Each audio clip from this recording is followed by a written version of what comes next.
Bonjour à tous, bienvenue pour cette nouvelle session d'ophtalmologie. Est-ce que vous m'entendez? J'ai besoin de quelques retours pour être sûr que tout fonctionne bien. Est-ce que vous voyez la première diapo et est-ce que vous m'entendez? Oui, parfait. Impeccable. Merci, c'est bon. Eh bien écoutez, on va commencer. Donc, nous allons aborder aujourd'hui les traitements médicaux de l'œil en pratique. Il y a 2 mois, nous avions abordé les techniques chirurgicales simples.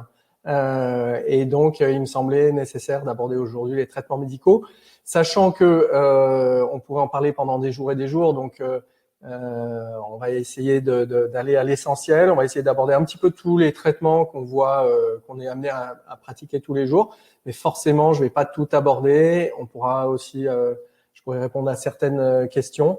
Voilà, mais bon, forcément pour vous dire que tout ne sera pas abordé et dans le détail, mais on va essayer d'aller à l'essentiel par rapport à votre pratique quotidienne. Donc, ces traitements. Alors, tout d'abord, je remercie le laboratoire TVM, qui est notre partenaire pour la réalisation de ces webconférences en ophtalmologie. Et pour l'organisation, je remercie Medcom Formation.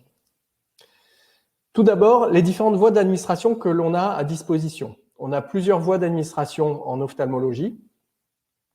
Le plus connu, c'est le collyre, bien sûr, que vous connaissez, les gouttes, des pommades plus rémanentes au niveau de l'œil, que vous voyez donc ici, donc collyre, pommade, l'injection sous-conjonctivale, qui est une voie très très intéressante que je pratique tous les jours, qui permet d'avoir soit des antibiotiques ou des anti-inflammatoires in situ et qui vont diffuser au niveau de l'œil.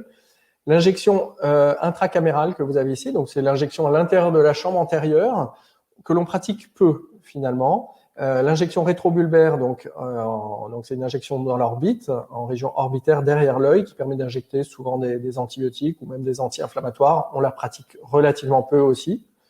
Et enfin, la voie générale qui est très intéressante en ophtalmo, donc soit PEROS, IV, IM, qui permet d'avoir des agents, enfin des molécules directement dans l'œil, soit en région postérieure ici, soit en région antérieure, alors que avec tout ce qui est topique, donc pommade, collyre, on a plutôt une action dans la chambre antérieure. Voilà, on verra ça dans le détail par la suite. Quelques règles générales par rapport au collyre et pommade, parce que on a tout le temps des questions. Moi, j'ai des questions tous les jours. Je pense que vous aussi, des propriétaires qui demandent comment nettoyer l'œil, comment mettre des collyres, des pommades, comment les utiliser, dans quel ordre, quel temps entre chaque collyre, faut-il attendre. Enfin voilà, tous les jours, on a ces questions-là. Donc, quelques grandes règles générales.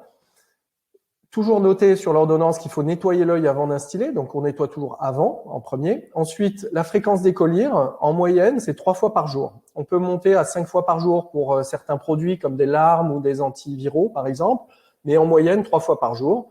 Moi, personnellement, j'essaye de pas avoir des ordonnances à rallonge trop lourdes qui ne seront pas réalisées. Donc, je préfère en mettre peu, mais que ça soit bien fait plutôt que beaucoup et qu'il y ait un manque d'observance de la part du propriétaire. Et je pense que il est intéressant de limiter la fréquence, on va dire à 3, et d'éviter de prescrire plus de 3 produits topiques. Voilà, il vaut mieux en mettre moins, mais que ça soit bien fait. Et c'est vrai qu'on voit énormément d'ordonnances à rallonge parfois, et je suis pas certain que les propriétaires les fassent de façon de la bonne façon. Donc maximum 3 produits et normalement c'est nettement suffisant pour la plupart des affections que vous aurez à traiter. On préconise d'espacer les collyres aux alentours de 2-3 minutes. Alors on voit plus des fois, 10 minutes, un quart d'heure, mais là encore, bien sûr que ça peut paraître mieux pour certains produits, pour éviter des mélanges, mais ça me semble peu réalisable dans la pratique quotidienne. Imaginez si vous mettez des gouttes toute la journée, donc 4-5 fois par jour, et vous mettez 3-4 collyres en espaçant d'un quart d'heure, finalement, vous vous retrouvez à faire ça toute la journée. Donc, je pense que pour que ça soit compatible avec la vie des propriétaires, espacer de 2-3 minutes chaque produit, c'est raisonnable, et donc une moyenne de fréquence de 3 fois par jour. En relais nocturne, si vous voulez plus de rémanence, vous pouvez mettre une pommade ophtalmique. On jette les flacons de collyre après 15 jours, après l'ouverture. Souvent, je dis qu'on peut aller jusqu'à 3 semaines si c'est bien fait, si les produits sont utilisés de façon saine, c'est-à-dire qu'il n'y ait pas d'infection de l'embout du collyre. Dans ce cas-là, on peut aller un petit peu plus et pousser à 3 semaines. Et on conserve les collyres toujours à température ambiante, les collyres comme les pommades. Voilà, donc retenez, ne pas trop faire d'ordonnance à rallonge, ça changera pas tellement votre traitement, mais par contre, ça peut démotiver les propriétaires.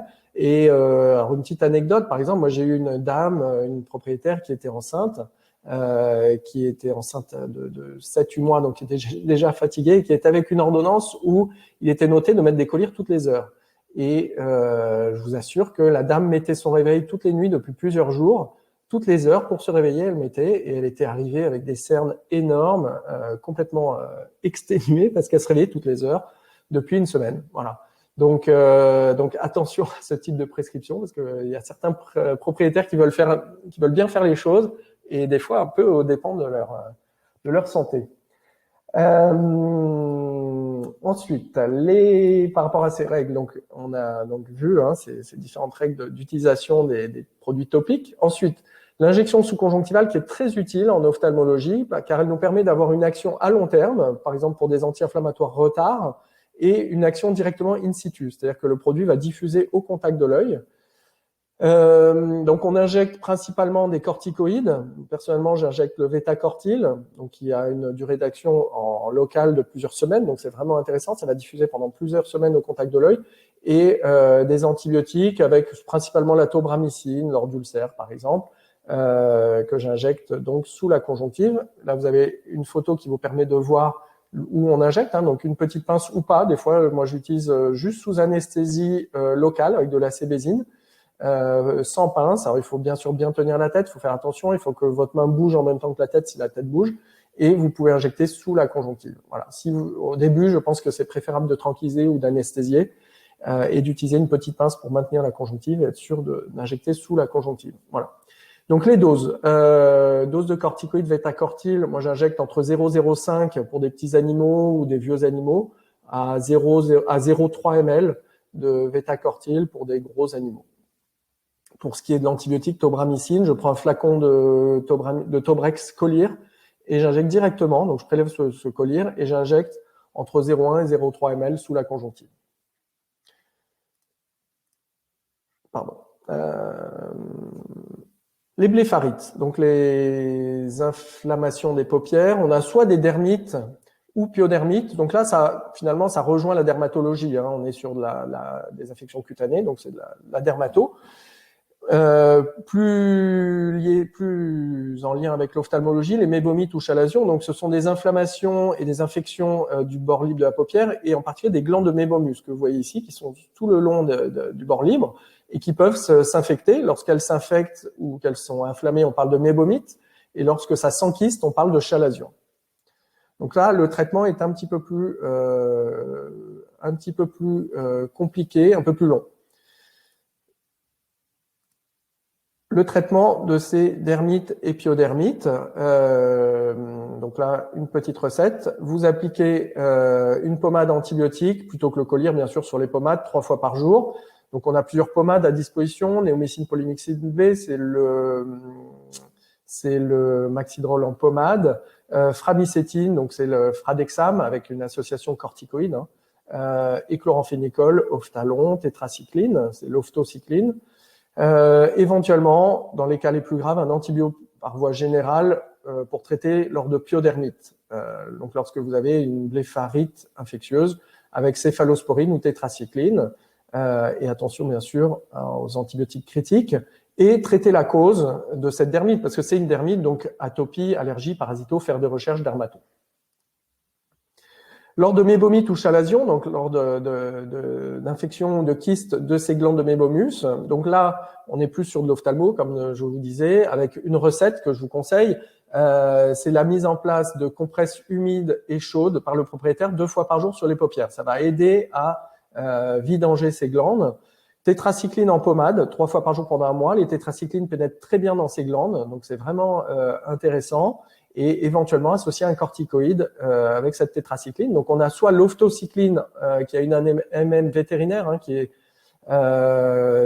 est distribuée par DECRA. Donc c'est oftocycline 3 fois par jour donc. Mais c'est sans corticoïde. Si vous voulez un corticoïde associé, il faut mettre du Sterdex en pommade en pharmacie parce que c'est un produit qui est humain. Et vous associez une tétracycline générale type doxycycline, donc du Doxival par exemple, pendant 2-3 semaines.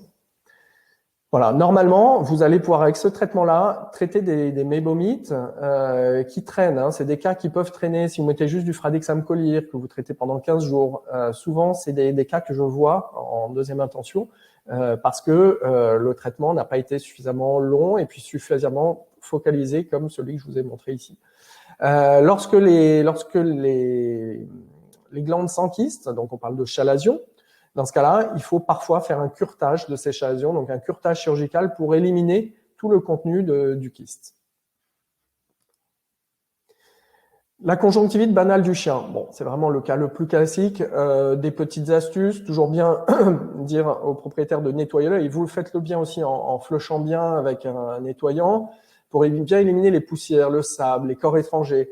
Souvent, on peut avoir des conjonctivites toutes bêtes qui sont présentes parce que le chien fouine lors de sa balade dans des broussailles et donc il suffit de bien laver pour déjà éliminer une bonne partie des causes de ces conjonctivites.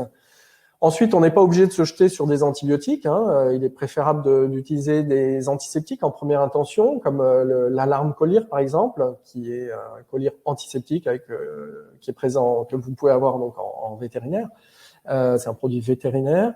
On a ensuite beaucoup d'antiseptiques en humaine. Hein. Il y en a des dizaines et des dizaines. Donc ça, vous pouvez les choisir vous-même. Des associations antibiotiques corticoïdes Collir, bien sûr, c'est souvent la base hein, du traitement de la conjonctivite banale du chien. 3 fois par jour, 15 jours, avec par exemple du Fradexam ou toute autre association antibiotique anti-inflammatoire. Sur des conjonctivites banales, on utilise des décongestionnants qui vont permettre d'avoir une vasoconstriction et donc une diminution de la rougeur. Donc c'est un peu symptomatique, mais c'est intéressant. Ça diminue un peu les démangeaisons. Alarme Collir, par exemple, qui contient du tétrisoline et qui permet donc d'avoir cette vasoconstriction. Et enfin, on a pas mal de conjonctivites allergiques. On en voit beaucoup, allergiques à plein de choses, et beaucoup en ville en particulier. Et dans ce cas-là, vous pouvez associer à votre collier antibiotique anti-inflammatoire ou à votre antiseptique, vous pouvez associer un anti-allergique en collier type Chromoptique, Opticron. Ce sont des colliers d'Humaine qui sont des inhibiteurs de la dégranulation des mastocytes. Donc, lors de conjonctivite banale, on préconise la voie topique, bien sûr. Un collier pommade, pas vraiment besoin de sous-conjonctival dans la majorité des cas, et pas besoin de voie générale. Les antibiotiques à action de surface, donc qui ont peu de pénétration oculaire, on a la némocine polymyxine B, donc ce qui nous permet d'avoir un spectre large, puisque la némocine c'est plutôt les grammes moins, polymyxine plutôt les grammes plus. Et éventuellement corticoïdes si le test fluo est négatif. Toujours bien vérifier avant, bien sûr pas de corticoïdes si un ulcère est associé. Donc là, l'intérêt de cette association, c'est que le spectre est large. La gentamicine, Gentaline Collir,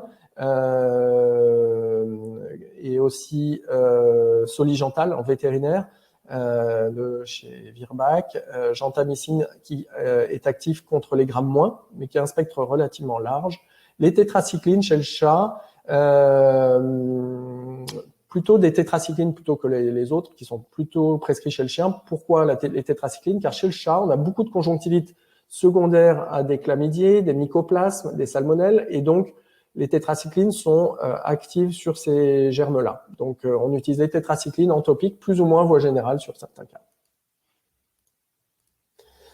La conjonctivite folliculaire, donc c'est une conjonctivite particulière, chronique, que l'on a beaucoup chez les jeunes chiens, jeunes de 1 à 2 ans, qui se manifestent par ces petits follicules sous la membrane nictitante. Vous voyez, là on éverse avec de la sébésine Collir pour insensibiliser, vous éversez avec une pince, et vous pouvez visualiser donc ces follicules. Quand ces follicules sont présentes de façon importante, On traite avec un collyre antibiotique et corticoïde, donc type Fradexam collyre par exemple, 3 fois par jour pendant 1 mois. On part sur un traitement assez long, 1 mois de traitement dans ces cas-là. Éventuellement un collyre anti-allergique si l'allergie fait partie de la cause. Et on contrôle à 1 mois. Ça, c'est le protocole classique. Si à 1 mois, les symptômes persistent et qu'en particulier les follicules sont encore présents, on peut faire un raclage folliculaire. Personnellement, statistiquement, je les réalise dans moins de 10% des cas. Donc, vous faites un raclage sous anesthésie générale et cela permet de diminuer la conjonctivite à long terme. Lors de dacryocystites, toujours recherché, donc je rappelle, c'est une inflammation et souvent infection des canaux lacrymaux, du canalicule, du sac lacrymal, du canal lacrymal. Toujours rechercher un corps étranger, on peut avoir des petits fragments ou carrément même des gros épillets comme ceci dans les voies lacrymales. Donc il faut faire un lavage abondant des voies lacrymales en faisant un sondage lacrymal. Alors on me demande la fréquence des sous-conjonctivales. Tout dépend du produit que vous utilisez. Je regarde un petit peu vos questions. Voilà, donc ça dépend, comme je disais, des anti-inflammatoires retard, ça va être une fois tous les mois, tous les 2 mois ou tous les 3 mois, en fonction des cas, puisque ça agit au moins 1 mois. Et après, pour les antibiotiques, il faut le faire tous les 2-3 jours. Donc, lorsque vous avez cette dacryocystite, donc inflammation, infection des voies lacrymales, vous allez faire un lavage tout d'abord. Ça va permettre donc d'éliminer ces corps étrangers ou ces petits morceaux de corps étrangers. Parfois, on pose une sonde à demeure. Bon, ça c'est un petit peu spécialisé. Et on peut, on instille ensuite un antibiotique en local, en collyre, et un antibiotique par voie générale. Et on évite les pommades qui bloquent le drainage lacrymal. Voici pour vous montrer une vidéo, un film qui montre comment sonder les canaux lacrymaux et comment faire un lavage des voies lacrymales. Donc vous sondez comme ceci, là c'est le point lacrymal supérieur avec du sérum physiologique. Et vous voyez que en flushant, vous avez la sortie du sérum physiologique sur le point lacrymal du bas. Ensuite, vous bloquez le point lacrymal du bas et vous avez du coup un écoulement par le canal que vous voyez au bout du nez ici. Donc là, vous pouvez diluer avec un petit peu de fluorécéine et ça vous permet de mieux visualiser. Là, vous voyez que les voies lacrymales étaient perméables et en plus, vous avez pu éliminer ce qu'on appelle parfois les bouchons de mucus. Alors, il y en a parfois, mais c'est un peu sur-diagnostiqué, à mon avis, ces bouchons de mucus. Mais ça peut arriver. Donc, comme ça, vous pouvez les éliminer. Et puis, ensuite, prescrire un antibiotique en collyre qui est anti-inflammatoire qui va bien pouvoir passer par ces voies lacrymales et traiter cette dacryocystite.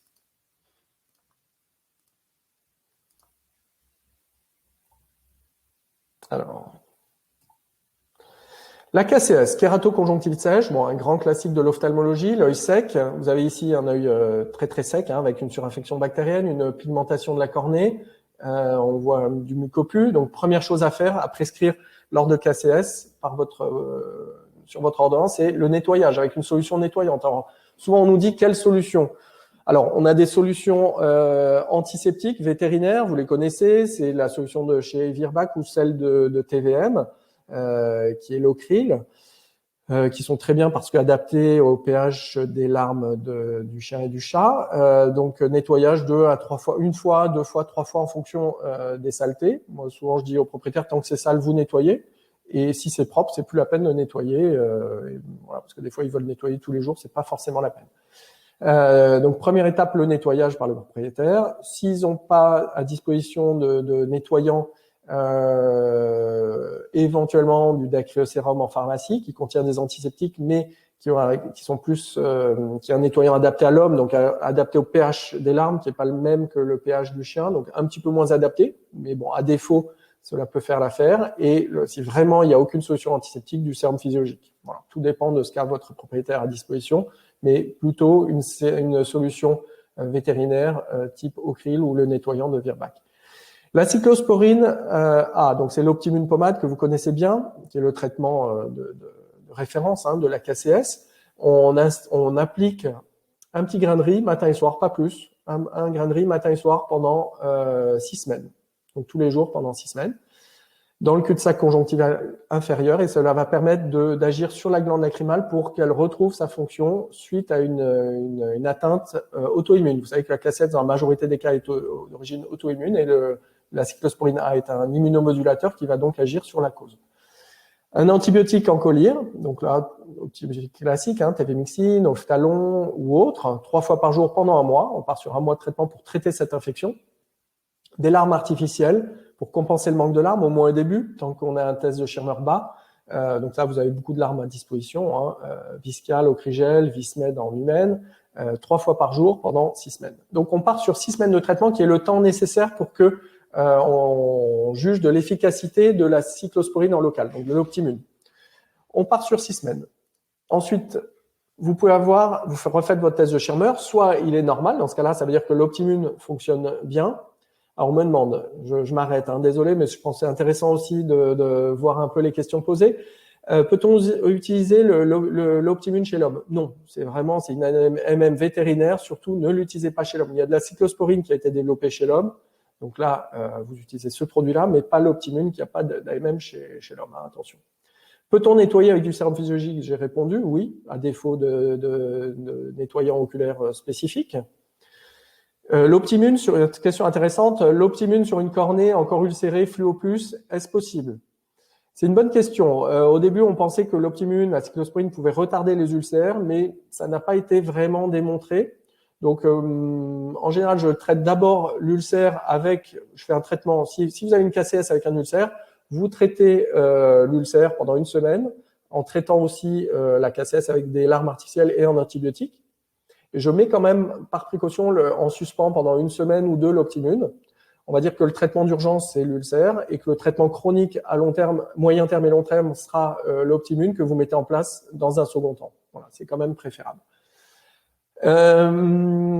Donc, vous êtes face à une KCS réfractaire. Donc, une KCS rebelle au traitement d'Optimune. Donc, au bout de 6 semaines, vous constatez que le test de Schirmer ne remonte pas. Donc, on peut considérer qu'il y a un échec au traitement à base d'Optimune. Dans ce cas-là, première possibilité, vous pouvez augmenter la fréquence et passer à 4 fois par jour. Donc, vous passez de 2 à 4 fois. Et d'autre part, on peut aussi augmenter la concentration de 10 fois avec un collyre reconditionné. Bon, personnellement, je le pratique peu parce que c'est un peu compliqué à réaliser. Donc, par contre, j'augmente la fréquence. Et voici, par exemple, un cas qui était réfractaire à la KCS persistée avec de l'Optimune à 2 fois par jour, et on a obtenu une guérison à 4 fois par jour. Sur les KCS réfractaires à l'Optimune, une autre possibilité, c'est le protopic. Vous avez sûrement entendu parler, traitement plus récent, le tacrolimus, qui est un autre immunomodulateur plus puissant que la cyclosporine, qui est une pommade dermique utilisée chez l'homme. Donc là, par contre, pas d'AMM vétérinaire. C'est pour ça qu'on l'utilise en seconde intention et que vous devez bien utiliser l'Optimune en première intention parce que c'est le traitement qui a l'AMM et parce que dans la majorité des cas, les cas guérissent très bien avec la cyclosporine. Et enfin, dernière raison, il y a des précautions d'emploi qui sont associées au protopic que l'on n'a pas avec l'Optimune. Donc, d'abord, tenter l'Optimune et sur les cas réfractaires, le protopic. Pareil, 2 fois par jour pendant 6 semaines, la pommade à mettre dans l'œil. Donc, c'est une pommade dermique, mais que vous pouvez mettre dans l'œil. Voilà, les précautions d'emploi, c'est le port de gants, principe de précaution surtout, éviter chez la femme enceinte et précaution vis-à-vis des enfants. Voilà, il n'y a pas eu d'incident noté même aux États-Unis, mais c'est le principe de précaution qui veut qu'on prenne ces précautions-là. Voici un cas, par exemple, où on a... excusez-moi. Désolé. On a une KCS ici avec un test de Schirmer à 1 mm. Donc, vous voyez, on a même des ulcères associés. Donc, de l'Optimune pendant 6 semaines où on voit 6 semaines après que le test de Schirmer, déjà, la KCS est toujours persistante et le test de Schirmer est à 1 mm, donc toujours faible. Donc, ça n'a pas bougé. On était à 1, on reste à 1. Beaucoup de questions. J'y reviendrai pour la vitamine A. Donc, on voit que la KCS persiste. Alors, les ulcères ont cicatrisé, vous voyez, ici, il n'y a plus d'ulcères, mais par contre, la kératite persiste, l'opacité persiste, et on est à 1 Schirmer. Donc là, ça veut dire que l'Optimune n'a pas permis de relancer la sécrétion de larmes. Et donc, on a mis en place un traitement avec le Protopic 2 fois par jour. Et vous voyez, vous revoyez 6 semaines après, désolé, le 6 ici n'est pas sauté, donc c'est à 6 semaines, où l'on voit que le Protopic, par contre, a marché. Donc voici un cas d'échec à l'Optimune, mais qui a fonctionné avec le Protopic. Et vous voyez que le Schirmer est remonté à 7 mm, donc alors qu'on était à 1. Et d'autre part, la cornée, qui redevient moins inflammatoire, est quasiment complètement transparente. Donc, les résultats, les études montrent que on a 50% des cas d'échec à l'Optimune qui marchent avec le tacrolimus en deuxième intention. Donc, vous pourrez en sauver 1 sur 2 avec le tacrolimus. Les aspects financiers, bah, écoutez, vous savez que l'Optimune est assez cher, même si on peut l'utiliser pendant longtemps. Hein.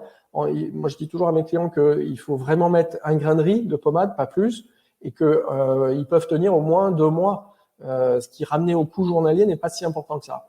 Le coût du tube, vous savez, c'est 50 à 60 euros. Le Protopic, c'est 30, 35 euros, donc moins cher. Et en plus, il y en a beaucoup plus. Mais bon, encore une fois, gardez en deuxième intention pour les raisons que je vous ai indiquées. Une petite conduite à tenir. Donc, lorsque vous avez une KCS, d'abord l'Optimune. Si ça marche, donc le Schirmer remonte, vous continuez l'Optimune. Et on peut même diminuer progressivement, en passant 1 fois par jour, voire 1 fois tous les 2 jours.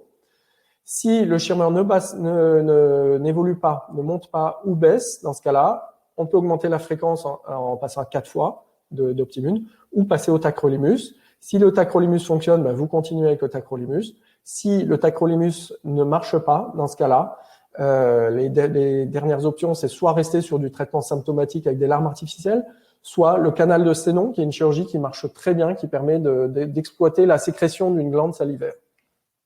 Et on a de très très bons résultats avec la transposition du canal de Sténon. Les troubles qualitatifs des larmes. Là, on a vu les troubles quantitatifs, hein, les KCS, c'est un manque de larmes, c'est la quantité de larmes qui n'est pas suffisante. Les troubles qualitatifs, c'est un défaut d'une certaine couche des larmes. C'est-à-dire que les larmes, le film lacrymal est composé d'une couche mucinique, plus profonde, la couche aqueuse, qui est la plus importante, et la couche lipidique, qui est la plus externe. On peut avoir un déficit des couches lipidiques et muciniques qui font que les larmes s'évaporent plus vite. Dans ce cas-là, on a un effet d'assèchement qui est un peu similaire aux symptômes que l'on a lors de KCS. Le diagnostic est un peu plus fin que la KCS classique, puisque on est obligé d'utiliser un test qui est le break-up time, le temps de rupture de film lacrymal. C'est-à-dire que vous mettez une goutte de fluorescéine et vous voyez en combien de temps le film lacrymal se rompt. Alors, à quel moment on a une rupture de ce film lacrymal. Si c'est en moins de 15 secondes, c'est que le film lacrymal n'a pas suffisamment de couches, soit muciniques, soit lipidiques. Dans ce cas-là, il y a une évaporation plus importante de la phase aqueuse des larmes. Donc, dans ce cas-là, vous allez compenser, donc c'est un traitement un peu plus fin, on va dire, vous allez compenser avec des mucomimétiques, si on a un déficit mucinique, ou des produits de type lipidique, comme la vitamine A en pommade, qui est très en composition lipidique et qui donc est intéressant sur ces cas-là, ou carrément même de la vaseline hein, sur ces cas de déficit lipidique. Sinon, en mucomimétique, vous avez l'acide hyaluronique qui est présent dans le viscal et qui est intéressant donc dans ces troubles qualitatifs des larmes. Lors de paralysie des paupières, lors de l'agophtalmie, alors paralysie ou buphtalmie, exophtalmie, toutes ces affections qui font que le globe oculaire est mal protégé par les paupières et donc vous avez un dessèchement de la cornée centrale. On parle de l'agophtalmie. Ici, vous avez chez un chat une exophtalmie. C'est-à-dire, vous voyez, l'œil est avancé, donc on a une masse orbitaire qui pousse derrière et qui fait que l'œil est avancé, donc on a une mauvaise fermeture des paupières et donc un dessèchement au centre. Dans ce cas-là, il faut bien lubrifier l'œil avec l'Okrigel, qui est le traitement de choix pour ce type d'affection. Donc Okrigel très souvent 4-5 fois par jour.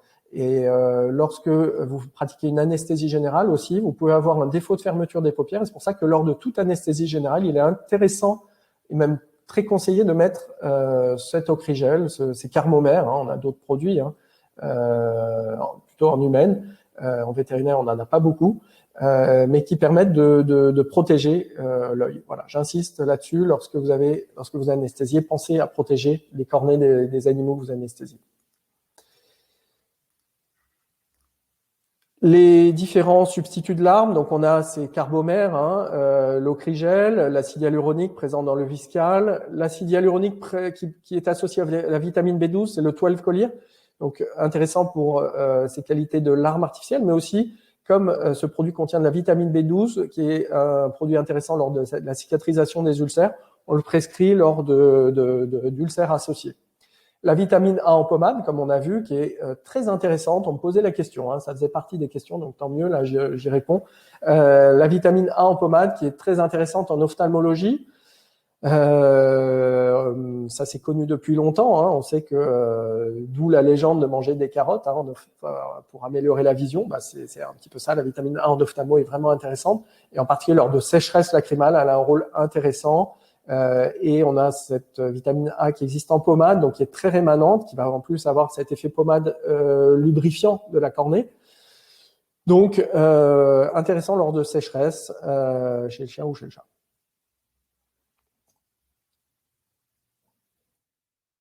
Désolé. Enfin, la vaseline dans des cas vraiment très très graves qui peut permettre de protéger l'œil du dessèchement.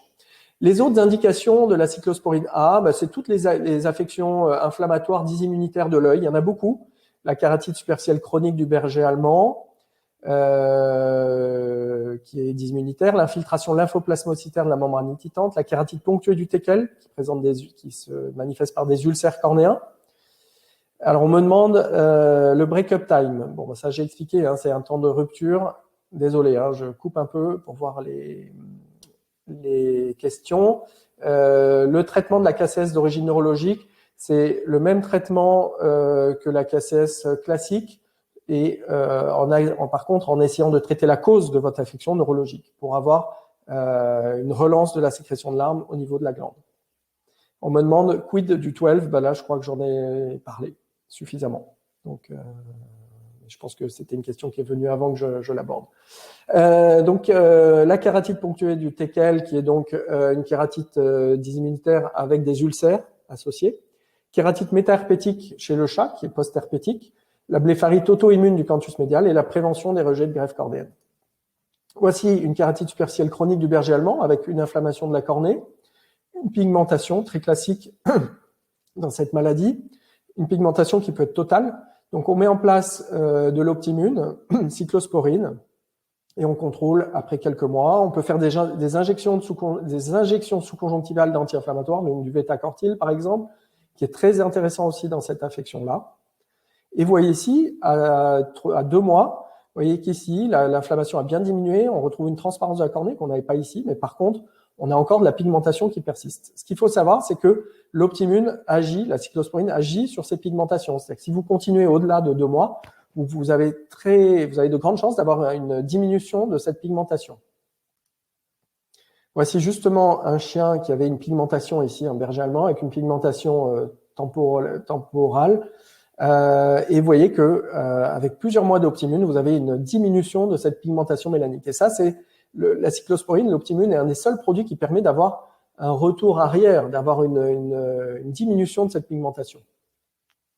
L'infiltration lymphoplasmocytaire de la membrane nititante ici, vous voyez que c'est donc dysimmunitaire, emploi de l'Optimune et de corticoïdes qui permet de diminuer cette inflammation.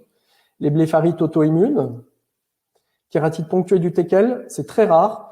C'est dysimmunitaire et ce sont les rares ulcères pour lesquels vous avez le droit de mettre des corticoïdes. Vous savez qu'on entend toujours pas de corticoïdes sur un ulcère. C'est vrai que ça, c'est une règle générale. Dans plus de 99%, ne mettez jamais, dans plus de 99% des cas, ne mettez jamais de corticoïdes sur des ulcères. Mais sur ces rares cas de kératite ponctuée, c'est intéressant parce que ils sont cortico-sensibles. Kératite métaherpétique, donc c'est une kératite post-herpétique qui est dysimmunitaire aussi. C'est une réaction dysimmunitaire à la présence de l'herpès. L'herpès n'est plus là, il n'y a plus d'ulcère, mais c'est intéressant de traiter avec des corticoïdes. Et dans ce cas présent, donc vous pouvez utiliser soit corticoïdes, soit Optimune. Et il est intéressant d'associer un antiviral, type Virgangel ou Virofta Colire, pour éviter une résurgence de l'herpès. Les ulcères, donc avec le test fluo, ici positif. Lorsque le test fluo est positif, qu'il y a un ulcère, vous allez mettre en place un antibiotique seul, en collyre ou en pommade. mais pas de corticoïdes, que vous réservez aux kératites lorsque le test fluo est négatif. Dans ce cas-là, vous pouvez mettre une association antibiotique-corticoïde type Fradexam. Un ulcère cornéen cicatrise en 5 jours. Ça, on l'a déjà vu dans des précédentes présentations. 5 jours pour que ça cicatrise, comme ici, vous voyez le test fluo, et 5 jours après, avec un traitement antibiotique, atropine et cicatrisant, vous avez une cicatrisation. Voici le traitement de l'ulcère superficiel simple, comme l'ulcère que vous avez vu juste avant. Un antibiotique en collyre, 3 fois ou 4 fois par jour pendant 10 jours. L'atropine, un peu trop oublié. Or, c'est un très bon cycloplégique, un très bon antalgique de l'œil, très intéressant dans les cicatrisations d'ulcères. Donc, y pensez, s'il n'y a pas de glaucome associer l'atropine, une goutte matin et soir, pendant une semaine. Bien prévenir le propriétaire, surtout de chat, que cela peut faire saliver.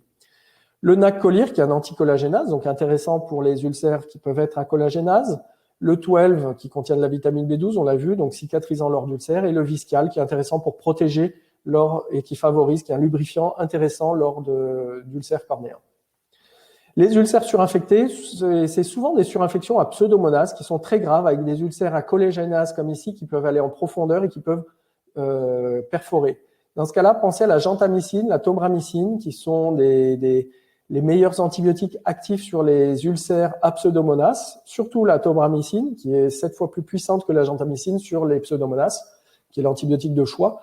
Mais on peut très bien utiliser la gentamicine et penser à l'injection sous-conjonctivale de tobramycine sur un cas comme celui-ci, c'est vraiment intéressant. Et donc, je répète, entre 0,1 et 0,3 ml du collyre que vous pouvez injecter en sous-conjonctivale.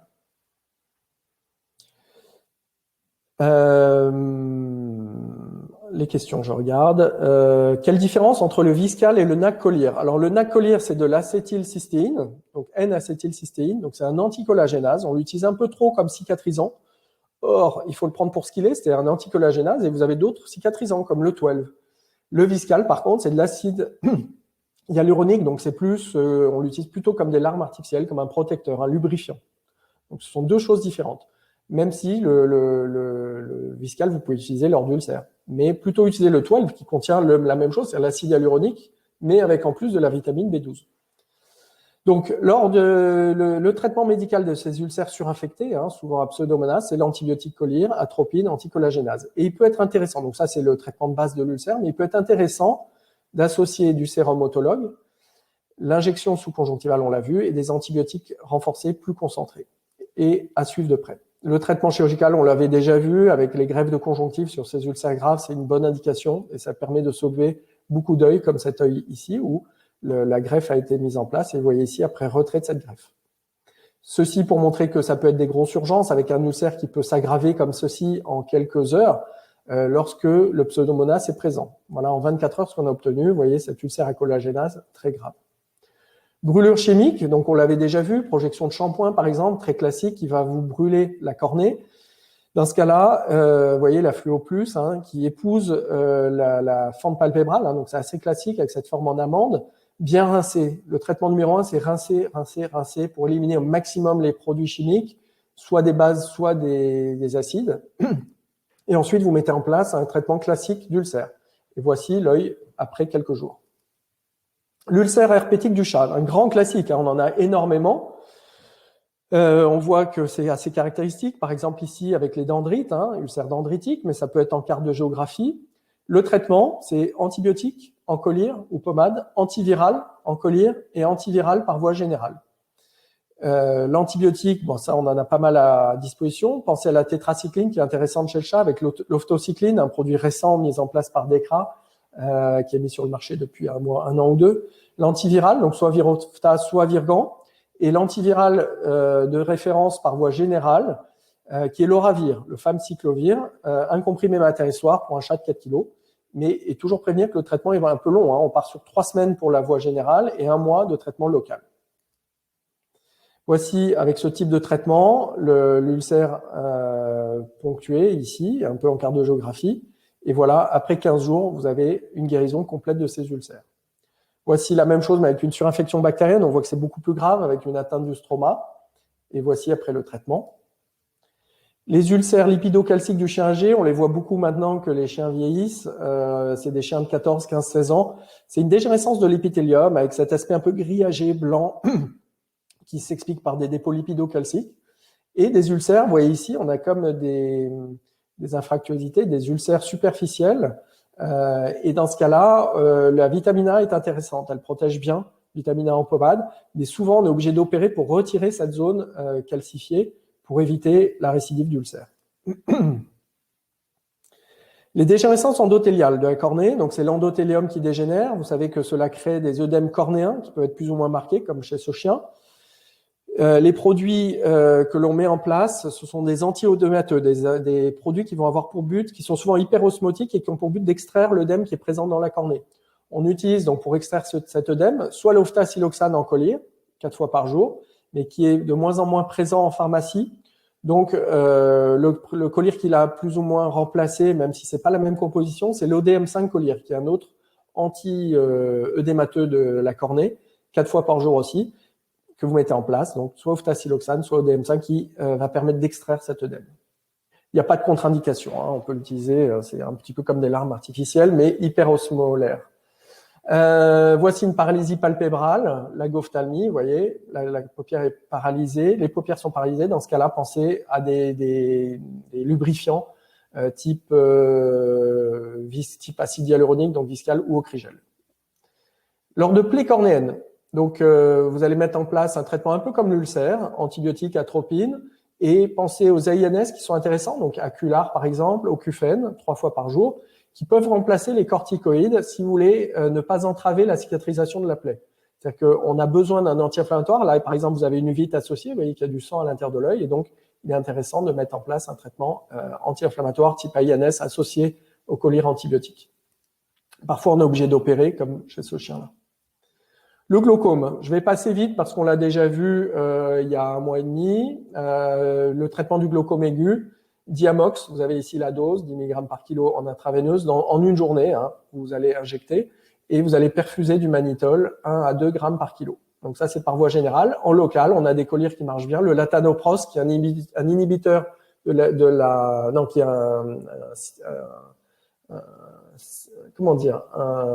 le Cosopt, hein, qui est un inhibiteur de l'anhydrase carbonique, et le Xalatan, qui est similaire aux prostaglandines, et qui est très actif sur les glaucomes, et vous allez instiller une goutte 1 à 3 fois par jour, et le Cosopt 3 fois par jour. Voilà le traitement, par exemple, un glaucome avec une tension à 65, et ici la tension qui est abaissée à 14 mm de mercure avec ce traitement Cosopt Exalatan. En cas d'échappement, le laser est utile. Et là, je vous ai mis les autres collyres qui sont un peu moins utilisés. La pilocarpine, vous savez, qui est un myotique, qui est intéressant. Le timolol, qui est peu actif, donc on utilise de moins en moins. Les dorsolamides, brinzolamides, donc c'est les inhibiteurs de l'anhydrase carbonique, qui est présent aussi dans le Cosopt, que je vous ai présenté. Donc là, ça, c'est vraiment intéressant. Et les analogues des prostaglandines, le latanoprost, Xalatan, et plus puissant, le travatan, travoprost. Par voie générale, ici, Diamox, on l'a vu, soit en IV ou Péros. Donc la dose Péros 5 mg par kilo, mais attention aux effets secondaires, acidose, classique. Les agents hyperosmotiques, le mannitol, et les neuroprotecteurs de la tête du nerf optique, l'amlodipine, avec la dose qui est ici 0,16 mg par kilo au jour, sur le long terme. Tout ça, vous pourrez le retrouver, on vous enverra le PDF. Toujours penser au traitement préventif sur l'œil Adelph. Le traitement de choix, c'est le Cosopt 3 fois par jour. Et Pilo 2 collyre ou Timpilo en prévention, qui est intéressant aussi, s'il n'y a pas d'inflammation intraoculaire. Peut-on utiliser l'indocollyre sur les ulcères très inflammatoires? Oui, lors d'ulcères, vous pouvez utiliser l'indocollyre, c'est pas un corticoïde, c'est un AINS, donc vous pouvez l'utiliser, c'est ça qui est intéressant. Donc lors d'ulcères ou de plaies, vous pouvez utiliser l'indocollyre ou l'Ocufène ou Acular. Lors du VIT, traitement de base, c'est les corticoïdes, donc anti-inflammatoires, soit en sous-conjonctival, soit en topique, soit général. Souvent, on associe ces différentes voies. L'atropine, qui fait partie du traitement vraiment de base de l'uvite, pour avoir une midriase et une diminution de la douleur. La midriase qui permet de diminuer les adhérences 2 fois par jour pendant 1 semaine. et des anti-inflammatoires non stéroïdiens, type Acular, Indocolir, Ocufen. Tous ceux-ci sont des collyres à prendre que le propriétaire peut avoir en pharmacie. Et bien sûr, traiter la cause de l'uvéite. La dexaméthasone doit pénétrer à l'intérieur de l'œil, très important. C'est-à-dire que tout à l'heure, on a vu que des infections de surface. Ici, vous avez une inflammation intraoculaire avec cette uvéite. Le Fradexam, par exemple, qui contient de la dexaméthasone, mais qui ne va pas avec un sel qui ne pénètre pas à l'intérieur de l'œil. Donc, on ne conseille pas le Fradexam sur ces uvéites. Par contre, on utilise une dexaméthasone qui est présente, par exemple, dans le Maxidex ou le Maxidrol, avec un sel qui pénètre à l'intérieur de l'œil. Donc ça, c'est très important de ne pas se focaliser que sur la dexaméthasone, mais sur le sel associé qui fait que votre anti-inflammatoire va pénétrer ou non dans l'œil. Donc retenir que on utilise plutôt du Maxidrol que le Fradexam pour les affections intraoculaires ou du Maxidex si vous voulez pas d'antibiotiques associés. Voici à 15 jours, vous voyez, à 15 jours, une bonne résorption de l'effet Tyndall et de l'hypopion. L'endophtalmie, c'est l'infection intraoculaire. C'est assez rare. C'est lorsque vous avez un traumatisme pénétrant, en chirurgie intraoculaire, lorsqu'il y a des complications intraoculaires et lorsque vous avez un foyer infectieux. Donc, c'est une maladie très grave, c'est l'infection à l'intérieur de l'œil. Dans ce cas-là, il faut que l'antibiotique pénètre dans l'œil. On revient sur cette notion de pénétration de l'antibiotique à l'intérieur de l'œil. Donc, pour cela, on a des antibiotiques qui pénètrent. Tous ne pénètrent pas, loin de là. Ceux qui pénètrent bien, c'est le chloramphénicol que vous avez dans l'Ophtalon pommade, l'acide fusidique qui est présent dans l'Isatal pommade qui est présent en vétérinaire avec une AMM vétérinaire, et sinon les quinolones, norfloxacine, topique que vous avez le droit d'utiliser en local. Il est considéré comme antibiotique critique par voie générale, mais par voie locale, vous avez le droit de l'utiliser. Pour avoir une bonne pénétration dans le segment postérieur, on utilise les antibiotiques en sous-conjonctival et par voie générale. Donc, soit des céphalosporines, soit de l'amoxicilline pour bien pénétrer, pour avoir une bonne pénétration à l'intérieur de l'œil. Voilà la sensibilité des germes aux antibiotiques. Donc, ce tableau, je vous laisse le voir dans le détail. Voici les antibiotiques que l'on a à disposition. La plupart ici sont vétérinaires et donc vous pourrez voir en fonction du germe mis en évidence, parce qu'on peut faire bien sûr des prélèvements. Lors d'infection de l'orbite, donc derrière l'œil, une infection orbitaire avec des exophthalmies comme ici, eh bien là il faut avoir des antibiotiques qui pénètrent bien dans l'orbite, comme les céphalosporines, l'amoxicilline plus acide clavulanique, qui pénètre bien, ou la clindamycine. Voilà. Le problème des fluoroquinolones récents avec ces antibiotiques critiques, mais vous pouvez utiliser ces antibiotiques lors d'affections orbitaires, lors d'abcès orbitaires. Et souvent, lors d'abcès orbitaires, on est obligé d'associer une chirurgie de débridement de l'abcès et parfois même une orbitotomie pour bien traiter cet abcès avec éventuellement pose d'un drain. Voici une infection avant et après. Lors de sclérose cataracte, je vais passer vite parce que finalement le traitement de la cataracte, vous connaissez, c'est chirurgical principalement, mais j'ai souvent la question de quid des VT-FAC, du Citalan, qui sont des nutriments qui entrent dans le métabolisme du cristallin. On peut les utiliser à titre empirique. Moi, je dis toujours aux propriétaires, je suis franc, je leur dis voilà, c'est des produits que l'on a à disposition, qui sont présents en vétérinaire, donc VT-FAC, sirop. Je leur dis que ça rentre dans le métabolisme du cristallin, donc ça, a priori, ça pourrait retarder, je parle au conditionnel, mais ça n'a pas été scientifiquement prouvé. Et je leur dis que c'est aussi utilisé chez l'homme et que ça ne peut pas faire de mal. Voilà, donc je prends les précautions, je suis honnête, je mets toutes les réserves qu'il faut, mais je vois pas d'inconvénient à en utiliser, sachant que ça rentre dans le métabolisme et qu'on peut considérer que ça peut avoir un impact à moyen et long terme, en particulier sur des scléroses ou sur des cataractes débutantes. Mais ça n'a pas été prouvé. Voici donc sur des scléroses ou comme ici ou sur une cataracte débutante, vous pouvez utiliser ces produits-là à titre empirique. Sur une cataracte par contre plus marquée comme ici, immature ou mûre comme ici, le traitement chirurgical. Enfin, on va presque terminer là-dessus. L'hypertension artérielle, vous connaissez, vous savez que on la diagnostique de plus en plus chez les chats âgés, avec ces décollements de rétine que l'on a chez les chats âgés, ces hémorragies de la chambre antérieure ou du segment postérieur, donc de plus en plus fréquent avec le vieillissement de la population féline. Les causes, c'est l'insuffisance rénale cardiaque, les CMH, cardiomyopathie hypertrophique, l'hyperthyroïdie. On fait des examens complémentaires, hein, prise de sang, urée, créate, T4, écho cardiaque, et vous allez pouvoir donc diagnostiquer ces hypertensions comme cause souvent isolée. Hein. On a souvent des lésions isolées oculaires comme manifestation de cette hypertension. Le traitement de choix, vous connaissez, l'amlodipine avec le produit récent, l'amodip, 1,5 à 1 comprimé par jour et par chat. Avec ce type de traitement, vous allez pouvoir bien abaisser la tension, qui est souvent, on les a entre 200 et 300 mm de mercure, et on les retrouve à moins de 160 après le traitement, dans les semaines qui suivent. Voici pour montrer l'évolution d'un œil, hein, avec une hémorragie de la chambre antérieure qui se résorbe bien lorsque vous abaissez la tension artérielle. On voit qu'ici, hein, au fur et à mesure, hein, après quelques semaines, vous avez une disparition des hémorragies. Donc on a vraiment des effets très intéressants. On arrive à sauver des yeux et sauver de la vision de ces chats âgés qui perdent la vision subitement en résorbant ces hémorragies, en recollant les rétines, en traitant avec cet inhibiteur calcique. Voici ici un cas très intéressant, et on en a beaucoup, hein, j'en vois presque tous les mois, des cas de chats hypertendus avec des décollements de rétine. Vous voyez ici l'échographie qui a été réalisée, on voit ici un décollement complet de la rétine chez ce chat hypertendu, et un mois après, vous avez, je crois que c'est un mois après, il faudrait que je revoie, 2 mois après. 2 mois après, vous avez ici un recollement de la rétine complet, et avec un chat qui revoit. Vous voyez, avec juste de l'amlodip. Donc là, le chat est aveugle et là, il revoit par recollement de sa rétine. Et on a finalement pas mal de cas. Alors, on a des cas aussi qui ne recollent pas du tout, hein, surtout sur des cas de décollement complet. Enfin, je termine avec les épiphoras chroniques qui vous posent parfois des problèmes, hein, avec ces écoulements, avec ces colorations marron à l'angle interne.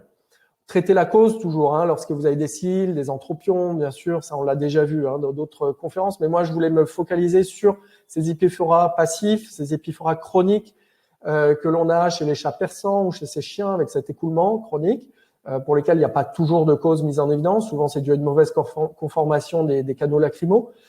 Dans ce cas-là, on met en place des mesures hygiéniques avec un nettoyage quotidien avec une solution antiseptique type Ocryl ou le produit nettoyant physiologique de Virbac. Et on assèche. C'est important de bien assécher parce que c'est souvent des problèmes de macération qui se produisent ici qui font qu'on a cette coloration marron. Donc nettoyer, c'est important, mais ensuite bien dire au propriétaire d'appliquer des compresses pour assécher cette zone et éviter cette macération et cette coloration marron. J'ai presque fini. Je sais que j'ai 5 minutes de retard, mais j'ai quasiment fini. L'utilisation d'antibiotiques est intéressante sur ces épiphoras chroniques lorsqu'ils sont marqués, lorsqu'on s'en sort pas et lorsqu'on a en plus une macération importante avec des pyodermites comme ici. Donc on utilise des antibiotiques type doxycycline, oxytétracycline, métronidazole qui marchent très très bien sur 2 à 3 semaines par voie générale. Ça va permettre d'atténuer la coloration du pelage et de stopper ces infections, ces pyodermites superficielles. Enfin, je termine là-dessus, un produit qui a été sur le marché, le Clean Eyes, qui contenait, c'était une poudre contenant de l'euphrasia et des compléments alimentaires, donc qui était sans AMM. Et on se rendait compte qu'on avait des super résultats, en particulier chez les bichons comme ici. Vous voyez, il avait même mis sur la notice, hein, coloration marron et qui disparaissait en 2 semaines. Ou un mois, mais on s'était rendu compte qu'il y avait des antibiotiques dedans, dans ce produit. Et c'est pour ça qu'on avait un excellent traitement. Vous voyez ici, je l'avais utilisé à l'époque, hein, on avait un traitement, donc voilà, avant, hein, avec cette épiphora, coloration marron qui nous empoisonne souvent, et après le Clean Eyes, où l'on a un très bon résultat. Et en fait, la solution, la réponse à ça, c'est qu'en fait, il y avait un antibiotique caché. Donc le laboratoire a été condamné, maintenant c'est bien sûr plus du tout sur le marché. Donc en remplacement, vous êtes vétérinaire, vous avez le droit de prescrire des antibiotiques sur des cas graves pendant 2-3 semaines. Voilà, je vous remercie, c'était très dur pour moi parce que beaucoup de choses à dire, j'ai réussi en 50 minutes. Mais bon, il y avait beaucoup de choses, je sais qu'on a survolé, mais je pense qu'il y a quand même pas mal de notions qui en sont ressorties. Et on va terminer par le quiz. Peut-être 1 ou 2 questions.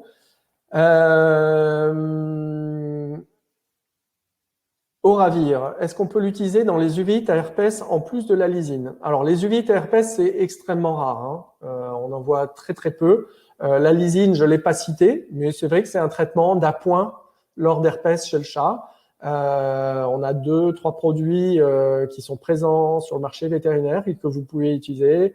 Le produit Enisil de Vetoquinol ou la L-lysine de TVM. Vous pouvez l'utiliser en complément des produits que je vous ai montrés. C'est souvent en complément ou alors seul en prévention. C'est un produit qu'on utilise beaucoup dans les chatteries, les élevages de chats en prévention. Lorsqu'il y a eu beaucoup d'herpès chez ces chats, dans les chats d'élevage, on peut mettre de la lysine en période latente hors date, lorsqu'on n'a pas vraiment de symptômes, en prévention.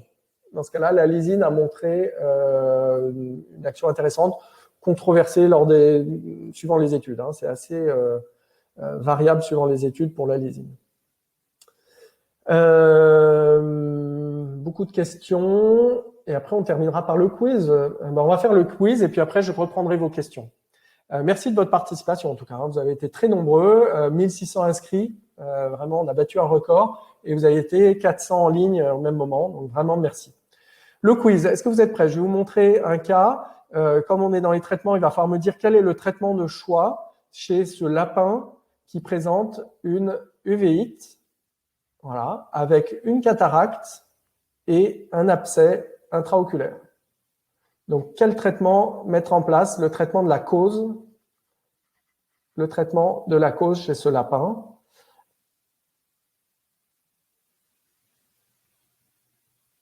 Voilà. Je vous aide, c'est un antiparasitaire. Et c'est une infection très classique du lapin. Ah, j'ai vu, Jocelyn. Jocelyn Panacure, voilà, c'est le fenbendazole. Si on veut traiter la cause de cette uvéite, hein, qui est une uvéite à encéphalitosomes, donc parasitaire chez le lapin, qui provoque abcès intraoculaire, qui provoque cataracte et qui peut provoquer vraiment des lésions extrêmement graves intraoculaires. Voilà. Après, vous avez été très nombreux, vous êtes excellents, beaucoup de bonnes réponses, tout le monde a bon, mais c'est Jocelyn qui a été le premier, je suis désolé, et qui va remporter comme la précédente fois un ouvrage d'ophtalmo qui est relativement nouveau. C'est le Conduite à tenir en ophtalmologie du chien et du chat que j'ai eu la chance d'écrire avec Gilles Chaudieu et Charles Cassagne, voilà, qui aborde un petit peu toute l'ophtalmologie, les conduites à tenir chez le chien et chez le chat, et donc qui est disponible en librairie si cela vous intéresse. Et bravo Jocelyn, vous avez remporté ce livre et bravo, vous avez été très rapide. Voilà, après vous avez été très nombreux, il y en a même qui me donnent la dose, vraiment, merci, vous me simplifiez mon travail. Voilà, vraiment, merci pour cet après-midi. Je veux bien répondre à 2-3 questions, s'il y en a encore. Une uvite suite à un trauma avec une cornée ulcérée, quelle AINS utilisée, quelle voie? Alors, lors d'uvite traumatique, donc il y a souvent une uvite, lors d'ulcère traumatique, vous avez en effet une uvite, hein, c'était la question, donc pas de corticoïdes. Par contre, vous pouvez utiliser, comme je le disais, des collyres, type donc comme l'indocollyre par exemple, qui est de l'indométhacine, l'ocufène ou l'acular collyre. Ce sont des produits en pharmacie que vous allez faire instiller par le propriétaire 3 à 4 fois par jour. Et vous pouvez aussi traiter par voie générale avec de l'acide tolfénamique, par exemple, de la tolfédine qui marche très bien sur les uvéites traumatiques. Voilà. Les AINS en collyre ou par voie générale ont une bonne action lors d'uvéites d'origine traumatique et sont intéressants lorsque vous avez un ulcère associé parce que vous n'avez pas la contre-indication que vous avez avec les corticoïdes.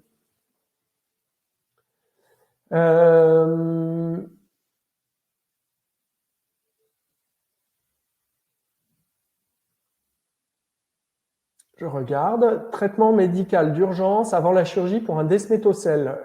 C'est le traitement d'ulcère classique. Comme c'est un desmétocèle, en effet, il ne faut pas tarder car la membrane de desmètre peut se rompre à tout moment. Il peut y avoir une perforation. Sur une desmétocèle, moi, je pense qu'il faut avoir un antibiotique en collyre à large spectre, de l'atropine en collyre 2 fois par jour et un protecteur type Ocrigel ou Viscal, l'acide hyaluronique pour protéger au maximum cette cornée. Et c'est tout. Et opérer dès que possible. Plutôt, c'est une urgence, hein, bien sûr, il faut opérer sous 24 heures, enfin le plus vite possible. L'acide fusidique, on me pose la question de l'intérêt de l'acide fusidique. Alors l'acide fusidique, c'est vraiment intéressant. Vous savez que vous avez l'Isatal en vétérinaire, en pommade, donc c'est intéressant parce que c'est une pommade, donc très rémanent. C'est un des meilleurs antibiotiques sur les germes Gram+, type Staphylocoque, Streptocoque. Donc c'est vraiment intéressant sur toutes ces surinfections bactériennes avec ces germes plus Staphylo, Strepto. À ce moment-là, vous mettez la pommade 3 fois par jour. Et l'autre intérêt, c'est qu'il y a eu des études qui ont montré que l'acide fusidique avait un effet cyclosporine-like, c'est-à-dire un effet immunomodulateur. Donc ça a été démontré dans des études. Et donc, vous pouvez avoir à la fois l'effet antibiotique et l'effet immunomodulateur qui est vraiment intéressant. Donc, l'acide fusidique est intéressant, l'Isatal, sur des KCS, lorsque vous avez une surinfection bactérienne avec des Gram+, très souvent, Staphylos, Strepto. Et l'intérêt aussi, c'est que vous allez faire une pierre de coups, c'est que vous allez en plus agir sur la glande lacrymale, un peu comme la cyclosporine, pour relancer la glande lacrymale dans son fonctionnement, puisque vous allez avoir une action immunomodulatrice sur la glande. Voilà pour l'acide fusidique. Sur lequel j'étais passé rapidement, bien entendu. Merci pour tous vos remerciements. Ça fait vraiment plaisir. Dernière question, allez. De Jean-Louis. Les corticoïdes sont-ils plus intéressants que les AINS sur les néovascularisations cornéennes en local ou général? Clairement, oui. C'est-à-dire que sur les vaisseaux cornéens, c'est-à-dire lorsqu'on parle de kératite, vaisseau cornéen, ça veut dire kératite, dans la majorité des cas, ce sont les corticoïdes qui vont agir et pas les AINS. Il faut pas s'attendre à une résorption de kératite ou de diminution des vaisseaux avec un AINS. Ça n'aura pas d'action. L'AINS, il va être intéressant par rapport à la douleur et pour tout ce qui est intraoculaire, pour avoir une résorption de l'effet tyndal, donc lorsque vous avez de la fibrine dans la chambre antérieure, donc pour réduire un tyndal ou réduire un caillot de fibrine, donc un hypopion, comme je vous ai montré un cas tout à l'heure. Là, dans ce cas-là, c'est intéressant, mais pas pour réduire une inflammation de la cornée. Dans ce cas-là, il n'y a que les corticoïdes.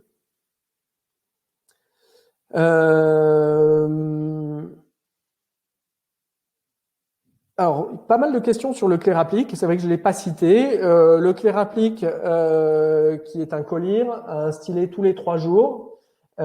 Personnellement, je l'ai utilisé à certains moments, au moment du lancement. Je l'utilise peu parce qu'il est surtout utilisé dans les traitements d'ulcères stromaux de la cornée, d'accord. Il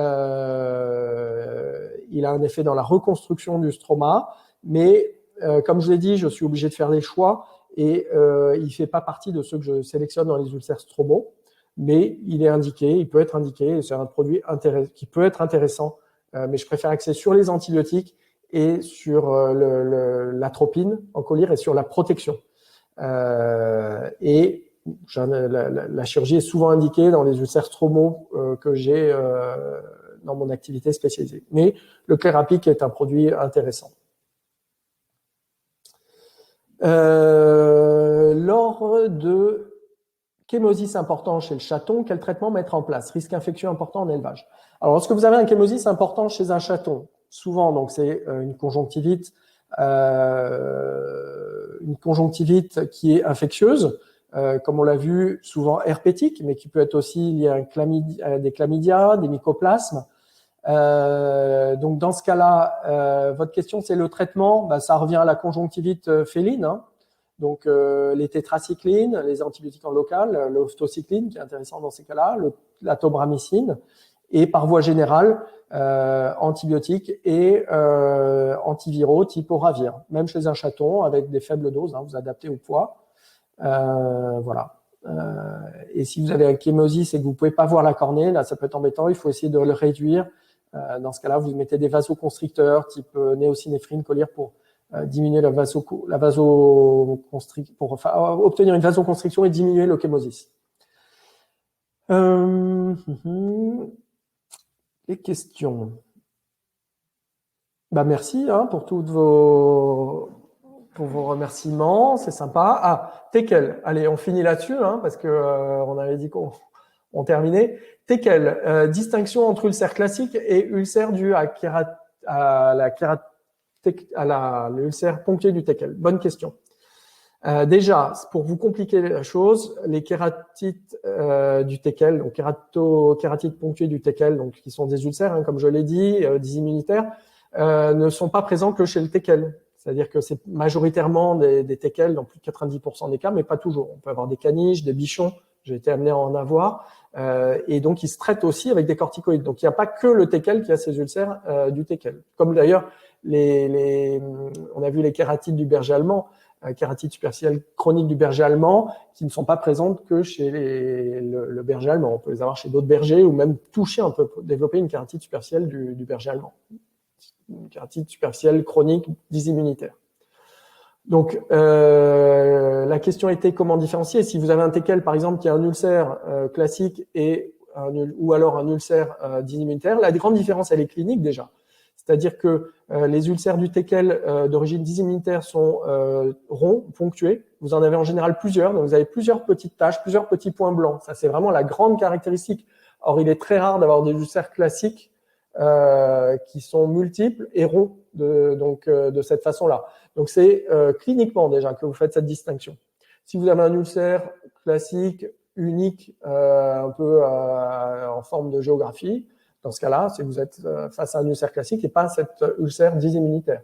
Par contre, retenir que si chez un teckel, vous avez plusieurs petits points blancs qui prennent la fluorescéine, c'est sûrement des ulcères dysimmunitaires. Donc, kératite ponctuée du teckel. Voilà. Et donc, traitement avec les corticoïdes. Et comme je le disais, rare cas d'ulcère à se traiter avec des corticoïdes. Une dernière chose, puisque je parle des corticoïdes sur les ulcères, on n'entend toujours pas de corticoïdes sur les ulcères. C'est vrai, il y a des exceptions, on l'a vu avec ces kératites ponctuées du teckel. Une autre exception, c'est lorsqu'un ulcère est déjà cicatrisé, lorsque vous avez eu un ulcère fluo+, vous le faites cicatriser avec le traitement qu'on a vu, antibiotiques, atropine, protecteur cicatrisant. L'ulcère est cicatrisé après 1 semaine ou 2 semaines et vous avez une kératite qui persiste. Dans ce cas-là, vous pouvez utiliser les corticoïdes en local, type Fradexam ou autre, pour diminuer cette kératite. Une fois que l'ulcère est cicatrisé, vous pouvez le faire pour retrouver une meilleure transparence de la cornée. Eh ben, je vous remercie. On a un tout petit peu dépassé, mais vraiment merci à tous de votre participation. Et comme je suis passionné, si vous avez 2-3 petites questions, je vous réponds. Mais je vais vous quitter, mais je réponds sur le chat. Merci, à bientôt. Donc sûrement dans 2-3 mois, soit avant les vacances ou au retour. Et n'hésitez pas, si vous avez des points que vous voulez aborder, enfin si vous avez des idées de sujets, parce qu'on en a fait déjà pas mal, n'hésitez pas à m'en faire part et j'en tiendrai compte.